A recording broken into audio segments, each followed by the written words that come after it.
নমস্কাৰ আপোনালোক সকলোকে মোৰ ইউটিউব চেনেল টিচাৰ্ছ কৰ্নাৰলৈ পুনৰ এবাৰ স্বাগতম জনাইছোঁ।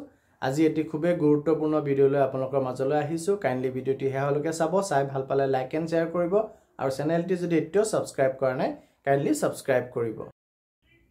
শিক্ষা হেতুত উপস্থিতি দিয়াৰ পৰা 26 ফেব্ৰুৱাৰীলৈকে শিক্ষকসকলক ৰেহাই দিয়া হৈছে। কিয় দিয়া হৈছে, ক'ত দিয়া হৈছে, সবিহে জানো আহক। আপোনালোকে স্ক্ৰীনত এটি অৰ্ডাৰ দেখা পাইছে, য'ত additional district commissioner education Hailakandi আৰু DMC হাইলাকান্দি তেখেতৰ ফালৰ পৰা প্ৰকাশ পাইছে, আৰু য'ত লিখিছে যে the teachers who were engaged for the purpose of verification work under মুখ্যমন্ত্ৰী মহিলা উদ্যমিতা অভিযান। মুখ্যমন্ত্ৰী মহিলা উদ্যমিতা অভিযানত যি ভেৰিফিকেশ্যনৰ কাম চলি আছে, সেই কামত যিসকল শিক্ষক এংগেজ হৈছে by the district development commissioner Hailakandi DDC হাইলাকান্দিৰ দ্বাৰা তেওঁলোকক এংগেজ কৰা হৈছে এই ভেৰিফিকেশ্যনৰ কামত।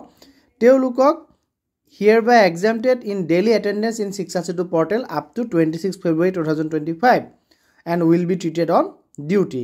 তেওঁলোকক 26 ফেব্ৰুৱাৰীলৈকে শিক্ষা সেতু পৰ্টেলত ডেইলি এটেণ্ডেঞ্চ দিয়াৰ পৰা ৰেহাই দিয়া হ'ল আৰু তেওঁলোকে ডিউটিত থকা বুলি গণ্য কৰা হ'ব।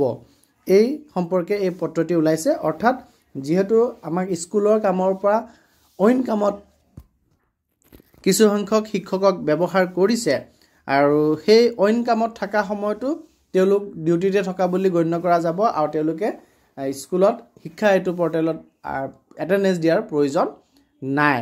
আৰু এই অৰ্ডাৰটি প্ৰাৰম্ভিক পৰ্যায়ত 26 ফেব্ৰুৱাৰীলৈকে ওলাইছে আৰু হাইলাকান্দি জিলাৰ যিসকল শিক্ষক এই মুখ্যমন্ত্ৰী মহিলা উদ্যমিতা অভিযানৰ ভেৰিফিকেশ্যনৰ কামত এংগেজ হৈছে তেওঁলোকৰ কাৰণে এই আদেশটি প্ৰযোজ্য হ'ব। ধন্যবাদ।